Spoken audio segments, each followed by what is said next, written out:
Dinilai tak adil, lebih banyak sanksi nyalakan flare dibanding pelemparan batu. Sangat disayangkan, manajemen tidak menghargai kontribusi Slavko Damjanovic. Jangan bercanda.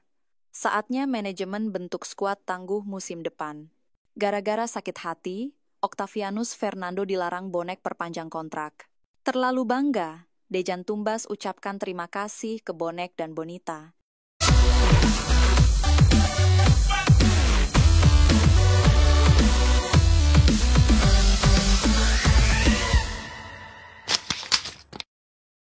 Komdis dirasa kurang adil memberikan sanksi.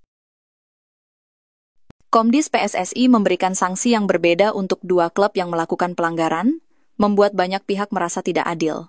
Persebaya Surabaya dijatuhi denda 200 juta rupiah, hanya karena menyalakan flare, sedangkan Arema FC yang melakukan pelanggaran lebih serius dengan oknum supporter melempari bus Persik Kediri hanya dijatuhi sanksi 20 juta rupiah.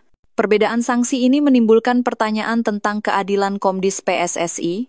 Apakah mereka benar-benar bersikap adil dalam menangani kasus-kasus pelanggaran? Pelemparan bus yang dilakukan oleh oknum supporter Arema FC dapat berdampak pada nyawa tim, namun sanksi yang diberikan terkesan ringan. Mohon kepada Komdis PSSI untuk bersikap adil dan konsisten dalam menangani kasus-kasus pelanggaran agar keadilan dapat ditegakkan. Pendukung sepak bola Indonesia berharap bahwa Komdis PSSI dapat memperbaiki sistem sanksi yang ada dan bersikap adil dalam menangani kasus-kasus pelanggaran. Gimana dulur bonek menyikapi keputusan Komdis PSSI memberikan sanksi yang kurang adil ini? Berikan tanggapanmu di kolom komentar. Keputusan aneh manajemen melepas Slavko Damjanovic. Manajemen Persebaya Surabaya resmi tidak memperpanjang kontrak bek tangguh asal Montenegro, Slavko Damjanovic, sebuah keputusan yang mengejutkan banyak pihak. Slavko Damjanovic musim ini tampil sangat baik di lini pertahanan Persebaya Surabaya. Secara statistik dia selalu tampil dominan dan menjadi andalan tim. Namun, manajemen Persebaya Surabaya tampaknya tidak menghargai kontribusi Slavko Damjanovic dan memutuskan untuk tidak memperpanjang kontraknya, sebuah keputusan yang sangat mengecewakan. Manajemen Persebaya Surabaya seharusnya memperpanjang kontrak Slavko Damjanovic untuk musim depan, mengingat kualitas dan kontribusinya yang sangat besar bagi tim. Manajemen Persebaya Surabaya wajib mendatangkan pemain yang sesuai dengan karakter bermain Slavko Damjanovic untuk musim depan, jangan malah mendatangkan pemain yang kualitasnya kurang dari Slavko. Kelemahan manajemen Persebaya Surabaya dalam mempertahankan pemain berkualitas seperti Slavko Damjanovic sangat disayangkan dan perlu diperbaiki. Gimana pendapatmu dulur? Mengenai keputusan manajemen melepas Slavko Damjanovic, sudah tepat atau belum? Tulis di kolom komentar. Tetap lakukan evaluasi skuad untuk musim depan. Persebaya Surabaya perlu melakukan evaluasi tim untuk musim depan, terutama di lini belakang dan depan yang menjadi sorotan kita semua selaku pendukung setia. Musim ini, Persebaya Surabaya memiliki beberapa pemain yang memberikan kontribusi baik dan diharapkan manajemen dapat mempertahankan mereka untuk musim depan. Pendukung Persebaya Surabaya berharap bahwa manajemen dapat membuat keputusan yang tepat dalam mempertahankan pemain-pemain yang memiliki kualitas dan kontribusi baik di tim. Manajemen Persebaya Surabaya diharapkan dapat mendatangkan pemain asing atau lokal yang memiliki kualitas yang sama dengan pemain inti untuk meningkatkan performa tim di musim depan. Lupakan hasil musim ini, mari kita tatap musim depan dengan target juara yang terus dikumandangkan setiap musimnya, dan semoga Persebaya Surabaya dapat mencapai kesuksesan yang diharapkan. Pendukung Persebaya Surabaya berharap bahwa tim dapat melakukan perubahan yang positif dan meningkatkan performa di musim depan. Jangan perpanjang kontrak Octavianus Fernando. Bonek Mania, pendukung Persebaya Surabaya, masih menantikan kejelasan status Octavianus Fernando, yang hingga saat ini belum jelas apakah kontraknya akan diperpanjang atau tidak. Sebagian besar pendukung Bonek Mania bahkan mendesak manajemen untuk segera melepas sang pemain, karena masih sakit hati dengan blunder yang dilakukan Octavianus Fernando saat menghadapi PSIS Semarang.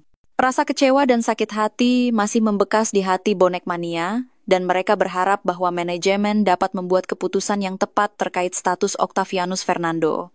Bonek Mania berharap bahwa manajemen Persebaya Surabaya dapat mempertimbangkan keputusan yang terbaik untuk tim, dan tidak lagi mempertahankan pemain yang telah membuat kesalahan besar. Keputusan manajemen terkait status Octavianus Fernando akan sangat menentukan masa depan tim, dan Bonek Mania berharap bahwa tim dapat mencapai kesuksesan di musim depan. Semoga manajemen Persebaya Surabaya dapat membuat keputusan yang tepat dan membawa tim ke arah yang lebih baik. Kebanggaan Dejan Tumbas bersama Persebaya. Pemain asing Persebaya Surabaya Dejan Tumbas mengaku bangga melewati musim pertamanya bersama Bajul Ijo. Pemain asal Serbia itu didatangkan Persebaya pada putaran kedua Liga 1 2024-2025. Meski belum genap tampil semusim penuh, Persebaya langsung kepincut dengan penampilan pemain 25 tahun tersebut. Manajemen Persebaya sudah memperpanjang kontrak Dejan Tumbas hingga akhir musim depan 2025-2026. Musim 2024-2025 sudah berakhir. Saya bangga menjadi bagian dari tim ini, kata Dejan Tumbas, Sabtu 31 Mei 2025. Setiap pertandingan adalah pertempuran. Kami menghadapi tantangan, tetapi kami tetap berada di sini. Kami saling mendorong setiap hari dalam situasi apapun, tambahnya. Dejan Tumbas sudah bermain sebanyak 16 pertandingan bersama Persebaya musim ini, menciptakan 2 assist. Terima kasih Bonek dan Bonita atas semangat, dukungannya, dan tenaga kalian, pungkas Dejan Tumbas. Manajemen tunggu momen tepat umumkan lepas pemain.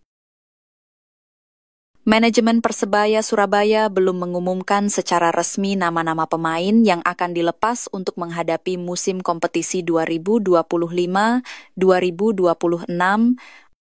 Meski M. Hidayat sudah dipastikan hengkang, tim Bajul Ijo masih dalam tahap evaluasi dan belum memberikan kepastian soal pemain lain yang akan menyusul. Direktur Operasional Persebaya, Chandra Wahyudi, mengatakan proses evaluasi sudah berlangsung sejak beberapa pekan terakhir. Pelatih telah memberikan rapor performa pemain, baik lokal maupun asing, sebagai dasar pengambilan keputusan. Hal-hal itu keputusan mempertahankan dan melepas pemain termasuk pemain asing, tentu sudah kita pertimbangkan sejak beberapa pekan yang lalu, ujar Chandra, Sabtu 31 Mei 2025 di Surabaya. Chandra menegaskan, keputusan manajemen tidak bisa diumumkan secara terburu-buru karena ada sejumlah pertimbangan internal yang bersifat rahasia. Menurutnya, menjelang akhir kompetisi manajemen mulai fokus mengevaluasi secara serius kinerja pemain. Namun, pengumuman resmi belum bisa dilakukan karena masih menunggu waktu yang dinilai tepat.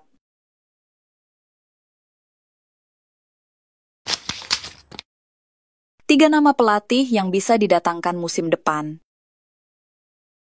Manajemen Persebaya Surabaya sedang mencari pelatih baru untuk menggantikan Paul Munster di musim depan, dan Bajul Ijo TV memiliki saran terbaik untuk manajemen.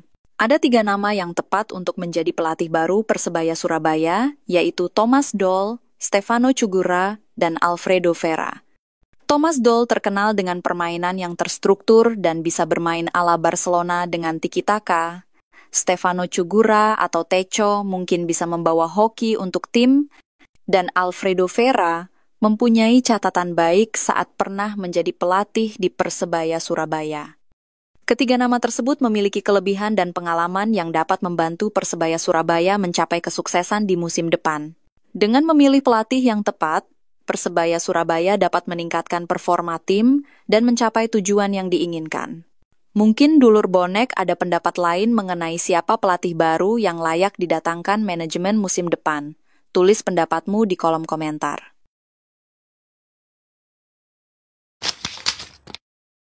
Saatnya cari striker asing house goal dan yang cerdik.